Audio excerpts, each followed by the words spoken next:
Good morning, everybody. It's good it's not raining. It rained hard last night. It rained a little this morning. So it might rain again sometime today. Ngayon po, ika-24 na linggo ng taong pangkaraniwan. Sa unang pagbasa, muli na namang mga kataga ng pag-asa ang binabagit ni Isaías. The Lord God is my help. He is near who upholds my right. I am not disgraced.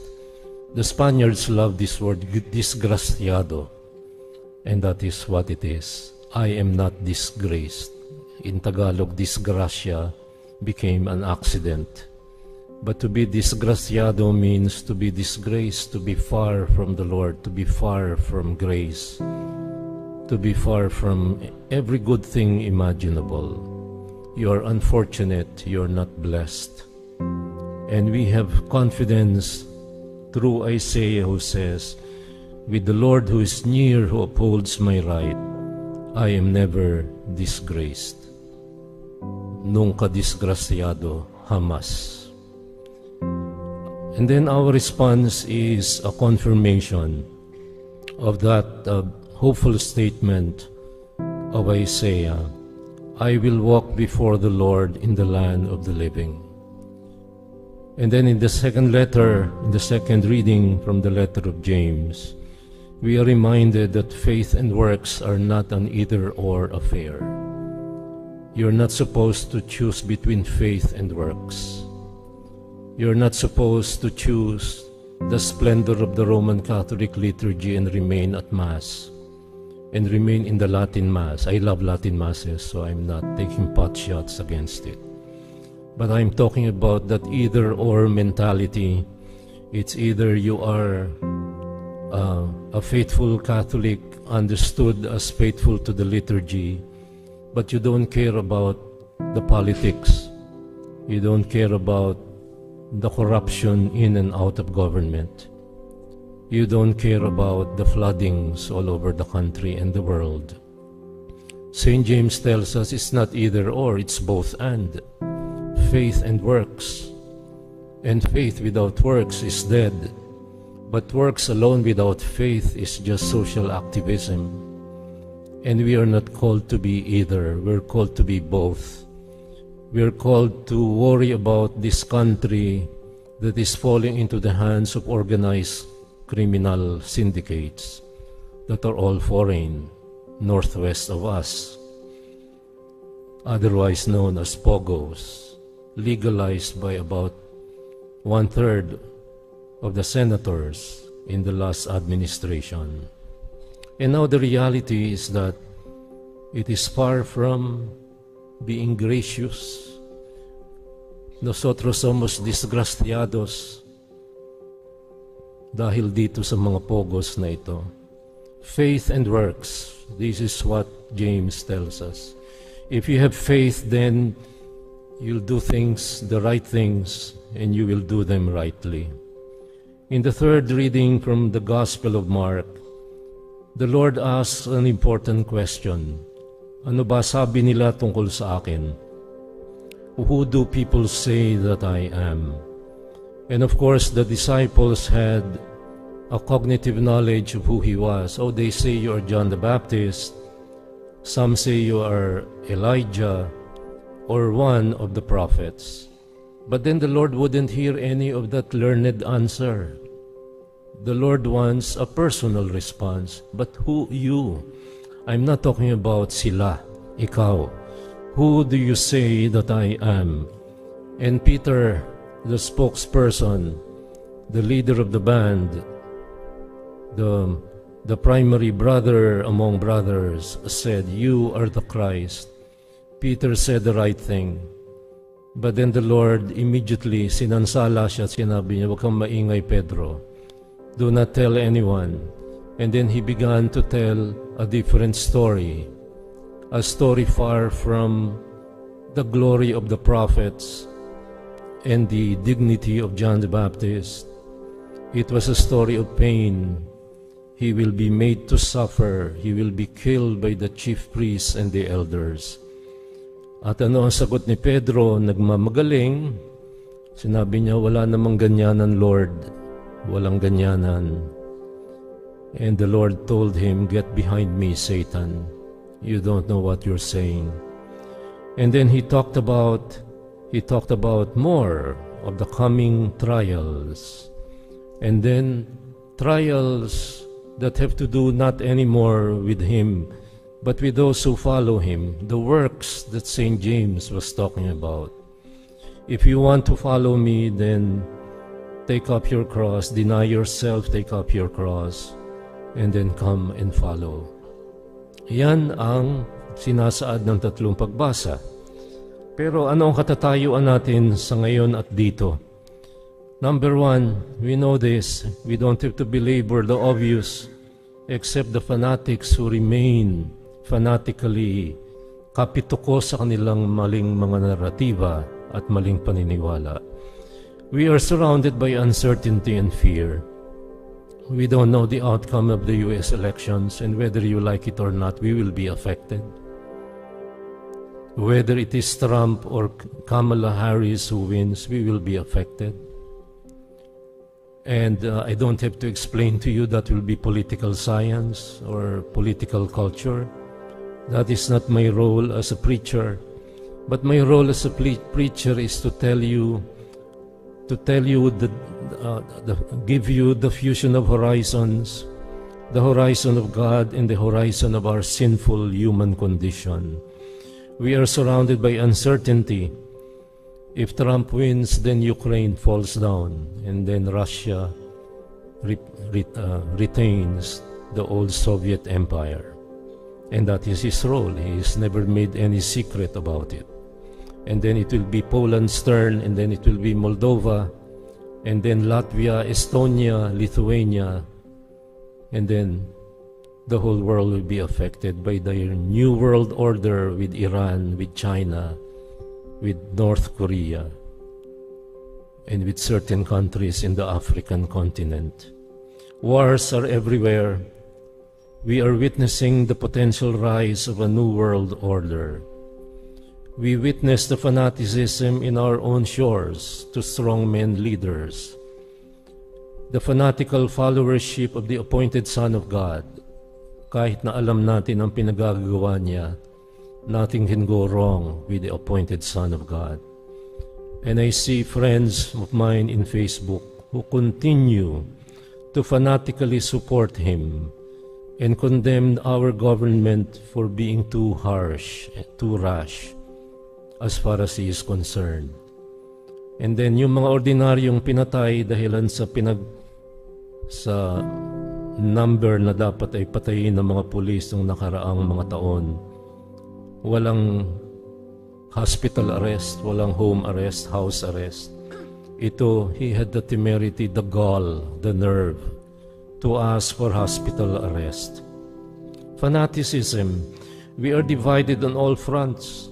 Noong araw, nag-aaway ang mga Amalians and Susanians, pero hindi nagsasabunutan, wala pang mass media. Sina Guy and Pip laban kay Vilma at Edgar.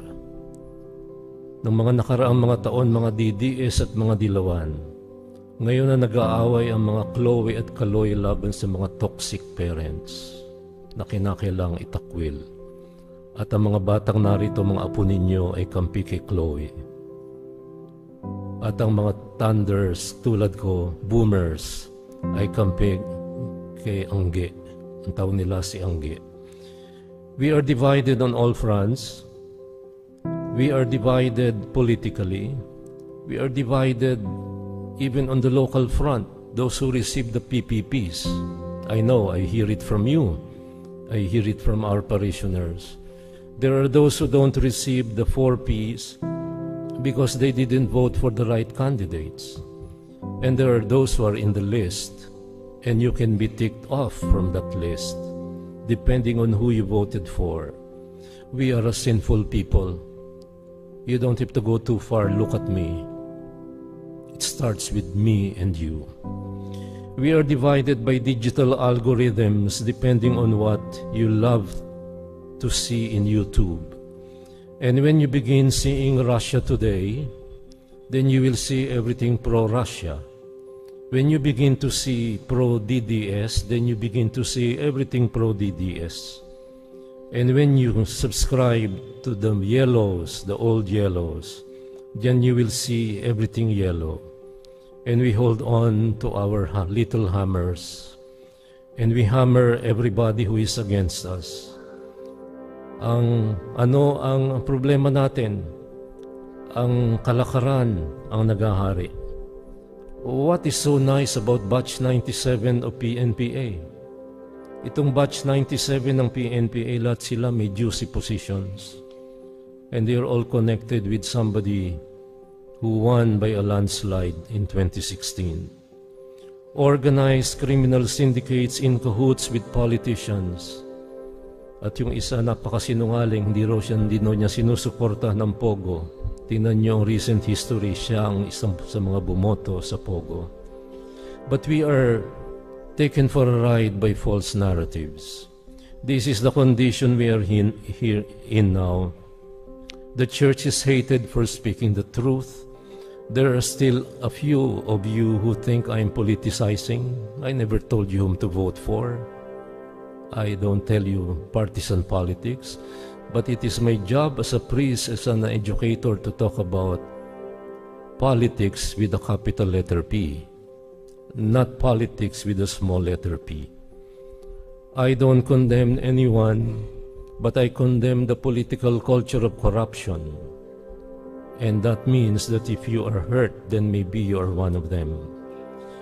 Then, the good news, that is the reason why we came to Mass. The reason why I continue on celebrating Masses. The reason why, even if I don't feel like teaching like last Saturday, ang estudyante ko ay 25 lang ang uma-attend, yung 15 online. Hindi ko sila nakikita. So I don't like teaching online because I know that they are present only in the first 5 minutes. And on the 6th minute, they are doing ML or doing something else. Ano ang good news natin? I will walk before the Lord in the land of the living. This is the language of confidence. When you are not confident, you walk behind. Para kang aso na susunod-sunod, tuta na susunod-sunod sa iyong pinuno, sa iyong amo. But the Lord in Scriptures tell us, once we have heard the words of Isaiah the prophet, the Lord God is my help. He is near who upholds my right. I am never disgraciado. I am not disgraced. Then I will walk before the Lord in the land of the living. This is the confidence of one who proclaims faith. This is the confidence of one who, despite living in the land of kasamaan and kadiliman, and you don't have a choice, that is the reality, can tell, I will walk before the Lord in the land of the living. Then the second good news, what Isaiah said 3 times in the first reading, the Lord God is my help. And Isaiah walked his talk. He said this in chapter 50 of Isaiah. And this was the time when Isaiah was walking, when the Lord told him to walk miles and miles, for months, even years perhaps, maglakad, hindi magpadala sa kalakaran. Kung tayo'y naglalakad at nangunguna sa harapan ng Panginoon, before the Lord in the land of the living, then hindi tayo nagpapadala sa kalakaran ng kadiliman at kasamaan. Yung napaka-arrogante, napaka-makapangyarihan ng nakaraang administrasyon ngayon nagtatago. Bahag ang buntot. Hindi siya naglalakad sa kaliwanagan. He doesn't walk before the Lord, he hides. When you are confident, you walk before the Lord in the land of the living, because you know that you are living or trying your best to live in the light. And I must tell you that the Lord doesn't ask and look for success. He just wants your effort and your best intentions to walk before Him in the land of the living. At ano ba ang kalakaran tungkol sa akin? Ang tanong ng Panginoon, ano ba ang sabi nila? In Spanish, that word that became Tagalog really means, ano bang alam nila? Saber. Que saben todos los gentes. Ano ba ang alam ng mga tao tungkol sa akin? Naging ano sabi nila? Ano ang sinasaad nila? Ano ang nilalaman ng kanilang utak at kaalaman? Ano ang sabi ng mga tao? John the Baptist, Elijah, the prophet. No, I'm not asking for them. I'm asking for Tom, Dick, and Harry, for Juan de la Cruz, for each and every one of us here. Who am I for you? Who am I? Anong sagot natin sa social media? Who? Me? Who? You? Well, ano ang sabi mo? Hindi pwedeng who you. Ang ating sagot na who you ay hindi ang inaantay ng Panginoon. Ang sagot ni Pedro ay hindi who you. You are the Christ, and that means the Son of the living God. But then the Lord told him, barking orders, marching orders, tell no one about me. And then, if you know, listen to me, you know what will happen? The chief priests and the elders will make me suffer, will put me to death. And then, if you want to follow me, then deny yourself, take up your cross, and then follow me. Today, the Lord tells us that it is not enough to know what Scripture says. It is not enough to say, Credo in unum Deum Patrem omnipotentem, Creatorem omnis terra, omnis terre. It is not just a matter of saying, I believe. You've got to have works. You've got to do something. You've got to do something about the floods. And that means not throwing plastic and doing something to clean your backyard. You've got to do something about the political culture of corruption that is our undoing. The most corrupt nation, perhaps, one of the most corrupt nations in the world. If we say we believe, then we need to act. We need to walk before the Lord. We need to tell no one false narratives.